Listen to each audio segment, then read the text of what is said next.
Hi guys, magandang araw po sa ating lahat and welcome again sa aming YouTube channel. Ngayon po ay iikot ko po kayo dito po sa inaalagaan po nating mga fingerlings. Yan, kung saan ito po ay mag-iisang buwan na po bukas November 16. Yan, nagpapatubig po tayo ngayon kasi po yung tubig naman dito ay libre. Ayan o. Yan.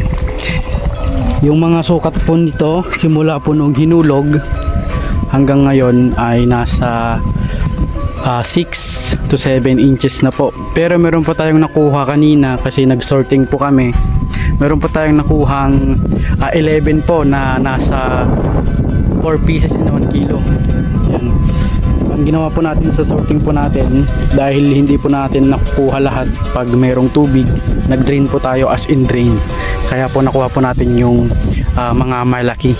Tapos tinignan po namin yung katawan nung hito na nakuha po namin. Siyempre pwede na pong ulamin. Inulam na po namin.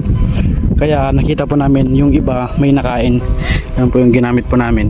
Tapos ayun din po yung pinagsortingan po namin. Nakikita nyo yan. Yan po yung ginawa po namin kagabi. Yan yung ating earth pond na inaalagaan po dito sa atin. Yan, sobrang lumot.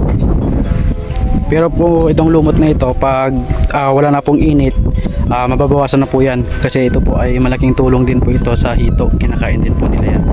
Pero ito po ay hindi po masyadong maganda. Kasi sobrang dami po. Kaya ang ginagawa po namin pag dito po sa parte na yan, sa may lilim, tinatanggal po namin yung ibang lumot para kahit papano makaangat baba yung hito. Kasi yung mga hito angat baba po yan. Kumukuha po ng oxygen. Tapos andito naman po yung mga sinorting po natin iba. Papakita ko po yung sa trapal. Dito po hindi po tayo magpapakain ng 8 hours kasi hindi po pwede. Kasi na-stress po sila sa pag-sorting. Ito po yung ginamit po namin kasi ito po yung makina. Yan. Ito po yung trapal. Yan. Dami po nila. Doon po tayo sa medyo malilim. Ito naman yung mga maliit. Maliit po yan. Kakasorting po kasi. Kaya madumi yung ano, yung tubig. Tapos yung andun po may katawan ng saging. Yung doon may katawan ng saging. Ito po ay sa mga tatanong po kasi marami po ako nakikita na nagtatanong bakit daw isang buwan pa lang ay wala pang isang buwan marami na agad lumaki. Siyempre po earth pan po yan, tapos gumagamit po tayo ng probiotics kung saan ito po yung Nitropix.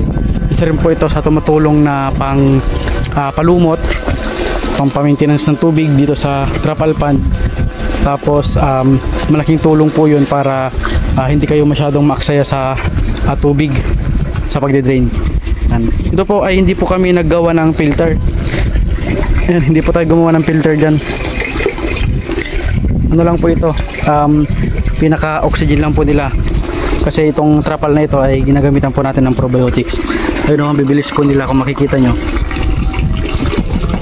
Oh, yan. Sobrang active. Yan po yung mga sinorting po natin. Pero yung ibang maliit pa ibabalik po natin dito sa earth pan kung saan yung kasukat po nila doon po natin ilalagay. Siyempre po nag-sorting po kami kaya kinuha po namin lahat ng mga natira o mga alaga po nating isda. So, dito po, nakikita nyo po. Yan. Yan po sila. Medyo madumi po kasi yung tubig.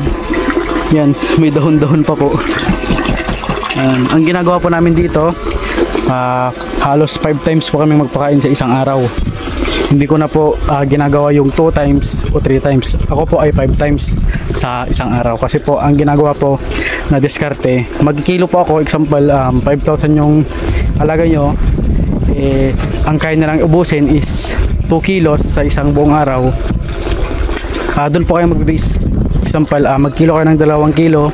Kahit ilang beses po kayong magpakain sa isang araw, basta dun sa 2 kilo, yun lang ipapaubos nyo. Yan. Kaya po halos isang buwan lang po yung ano natin, alaga po natin, malaki na. Dito naman po yung mga maliit. Pasensya na po, hindi po makikita masyado kasi madilim. Yan. Madilim po yung tubig.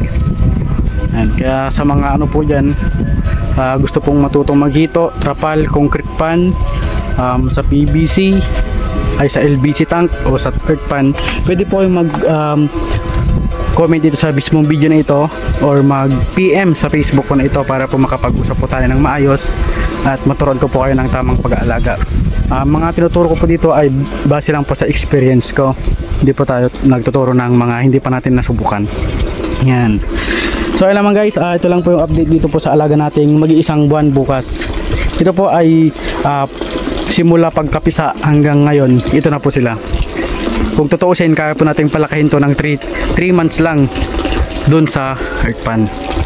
Yan. Pero pag dito sa trapal at saka concrete, medyo mas matagal. Pero bago ko po ipakita yung bago ko po i-end yung video, ipapakita ko muna yung sinorting po namin na sinasabi ko sa inyo na malaki. Yan, halika po. Yan po yung trapal. Ito po yung sinorting po natin. Andito po sa loob.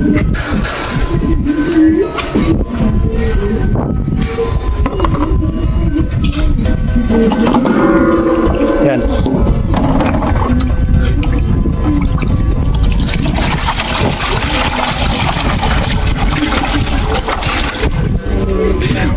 May tilapia pa. Yan. Ito yung sinorting natin. Yan.